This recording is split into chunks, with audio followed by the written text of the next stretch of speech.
তার জেডের মধ্যে দুইটা তো আছেই, তো সেই দুইটার আলাদা আলাদাভাবে শূন্য দিলাম। শূন্য দিয়ে কি করা হয়েছে, এখানে delta W by delta Z, এখানে ডেল্টা জেডের এই মান দুটো বসানো। কীভাবে বসেছে, এই যে এইখান থেকে এক নামে এই যে ডেল্টা ডব্লিউর মানটা এইটা পাইলাম, এটা প্রথমে বসাবো। আর ডেল্টা জেড মানে কি, এক্স ডেল্টা জেডের মধ্যে আছে এক্স প্লাস আই ওয়াই। তো এখানে যদি ডেল্টা জেড হয় তাহলে কি হবে, এরকম হবে না। তো যেখানে Z is equal to X plus I Y, তো del Z is equal to del X plus I del Y এরকম হবে। হ্যাঁ, তো সেরকমই দেওয়া হয়েছে যে del X plus I del Y. এর পরের লাইনটা আমি এখান থেকে দেখাই। তো এইখানে তোমরা তো বলবো যে চিহ্ন কেন পরিবর্তন হয় না, কারণ এখানে আমরা সরল করছি, এখনও মান টান বসাই নেই, যে টেন্স টু শূন্য এই মানটা বসাই নেই। যখন বসাবো তার আগে আমরা চেঞ্জ করে দেবো, বা পরিবর্তন যখন করব তখন চেঞ্জ করবো। এখন সরল করতেছি কিভাবে, এই যে এই মানটা নিলাম, তারপর কি এটার নিচে এটা আলাদা আলাদা করে দিলাম, প্লাস দিয়ে এই মানটার নিচে এটা আলাদা আলাদা করে দিলাম। হ্যাঁ, তারপরের লাইনে কি করলাম, এখান থেকে আবার ডেল এক্স উভয় পক্ষে ডেল এক্স দ্বারা ভাগ করছি। ডেল এক্স ভাগ ডেল এক্স দিলে এখানে ওয়ান হয়ে যায়, এটা তার লেখা যায় না, লেখা লাগে না, তাই লিখি নেই। তো এইখানে ডেল এক্স দ্বারা ভাগ করলে কি হয়, ডেল এক্স ওয়ান হয়ে যায়, প্লাস আই ডেল ওয়াই, এই del Y by del X plus এইখানে যেটা যখন উভয় পক্ষেই বললাম যে চারটার ক্ষেত্রে ডেল এক্স দ্বারা ভাগ করছি, তো এখানে ডেল এক্স দ্বারা ভাগ করলে del Y by del X, আবার এক্ষেত্রে one plus I del Y del X এরকম আসছে। হ্যাঁ, তারপরের লাইনটা কীভাবে আসছে, এটাও হচ্ছে এখানে কী করেছে দেখো, উভয় পক্ষে 1/1 plus I del Y by del X common যায়, তো সেটাই কমন নেওয়া হয়েছে যে 1/1 plus I del Y by del X. এটা কমন নিলে কি থাকে, এইটা এটা থাকে, দুইটা থাকে, দুইটা বসাই দেওয়া হয়েছে। তার এই পরবর্তী লাইনে এখন দেখো এখানে ডেল্টা এই চিহ্নটা ব্যবহার করা হয়েছে। হ্যাঁ, কারণ হচ্ছে এর পরের লাইনে আমরা এটা চেঞ্জ করবার জন্য বসাই দেওয়া হয়েছে।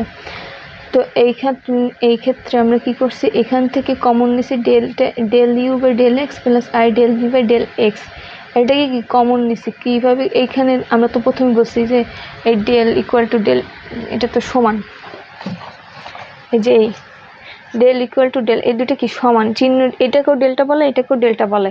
এখন আমরা আমাদের মতো করে পরিবর্তন করে নেব। তো সেই ক্ষেত্রে আমরা এই ক্ষেত্রে এইখান থেকে del U by del X plus I del V by del X, এটার যদি কমন নেই, প্রথমে কমন নিয়ে বাম পাশে নিয়ে আসি। হ্যাঁ, তো এইখানটা উপরে চলে যাবে, এই ভাগের উপরে চলে যাবে। তো উপরে চলে গেলে এক্ষেত্রে আমরা চেঞ্জ করে এই ডেলটাকে এইভাবে এই ডেল আকারে লিখলাম।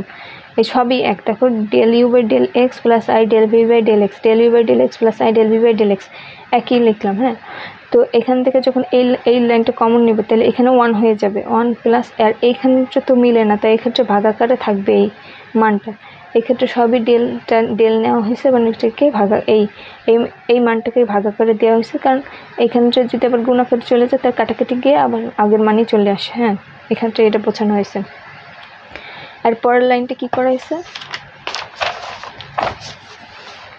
এই যে এই পরের লাইনটা হচ্ছে এটা, এর পরের লাইনে হচ্ছে এই মান দুটো বসানো হয়েছে। আর হচ্ছে এই ক্ষেত্রে এই যে ভি ভি ভি এই একটু বুঝাই দিই, এই ক্ষেত্রে দেখো যে এইখানে ইউ ভি এখানে ইউর যে টার্মটা আছে এটা কচি রিমান সমীকরণ থেকে পরিবর্তন করছে, যেমন হচ্ছে del U by del Y del U by del X, এই দুইটার মান কি কচি রিমান সমীকরণ থেকে মান পাইছে যে minus del V by del X del V by delta Y, এই মানটা বসানো হয়েছে। আর সবই সেম।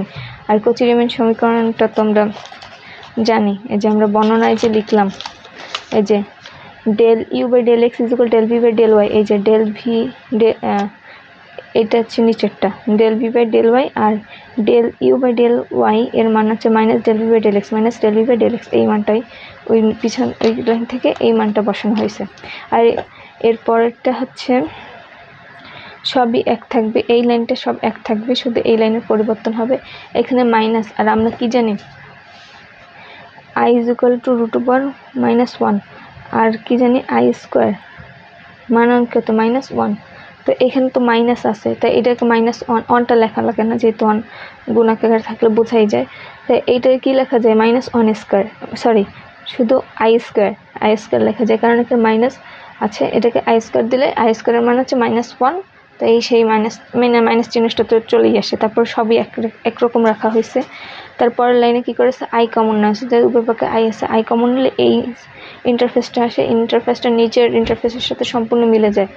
হ্যাঁ, তো সম্পূর্ণ মিলে গেলে কি হয়, এটা কাটাকাটি হয়, কাটাকাটি থাকলে 1 + i delta y by delta X. এখন কি করব, এখন যদি del X tends to 0 del Y tends to 0 দিই, এটা 0 এটা 0 এটা 0 এটা 0, হ্যাঁ 0 হয়ে গেলে এখান থেকে 1 + 0 আর এখানে পুরো 1 + 0,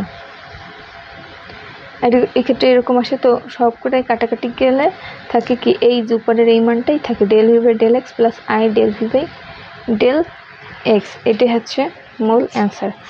সো দেখলো, এই দেখো অ্যান্সার আছে del V by del X plus I del V by del X. অতএব অন্তরজ বিদ্যমান এবং অনন্য, সুতরাং W is equal to F of Z বসলে শিখে, এটাই হচ্ছে অ্যান্সার। এতটুকু লিখতে হলে অ্যান্সার। Thank you.